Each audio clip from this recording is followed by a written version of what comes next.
ಈ ಬಾರಿ ಚುನಾವಣೆಯಲ್ಲಿ ರೋಚಕ ರಣಕಳಕ್ಕೆ ಸಾಕ್ಷಿಯಾದಂತಹ ಕ್ಷೇತ್ರ ಅಂದ್ರೆ ಅದು ಬೆಂಗಳೂರು ಗ್ರಾಮಾಂತರ. ಡಿಕೆ ಸುರೇಶ್ ಮತ್ತು ಡಾಕ್ಟರ್ ಮಂಜುನಾಥ್ ಮಧ್ಯೆ ದೊಡ್ಡ ಮಟ್ಟದ ಜಿದ್ದಾಜಿದ್ದಿ, ಪರಸ್ಪರ ಜಿದ್ದಾಜಿದ್ದಿ, ರೋಚಕ ಹಣಾಹಣಿ ನಡೆದಿತ್ತು. ಹೈ ವೋಲ್ಟೇಜ್ ಕ್ಷೇತ್ರದಲ್ಲಿ ಈ ಬಾರಿ 1% ಮತದಾನ ಜಾಸ್ತಿ. ಇದು ಯಾರಿಗೆ ಪೂರಕ ಅಂತಕ್ಕಂತಹ ಪ್ರಶ್ನೆ. ಕಳೆದ ಬಾರಿ 64.98%, ಈ ಬಾರಿ 65.72% ಮತದಾನ ಆಗಿದೆ.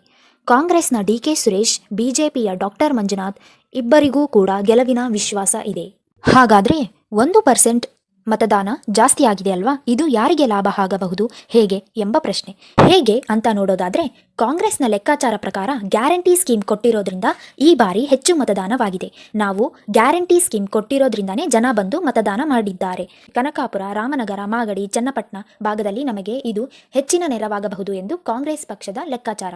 ಇದು ಕಾಂಗ್ರೆಸ್ ಅಭ್ಯರ್ಥಿ ಸುರೇಶ್ ಗೆಲುವಿಗೆ ಸಹಾಯ ಆಗಬಹುದು ಎಂದು ಒಂದು ಪಾಯಿಂಟ್.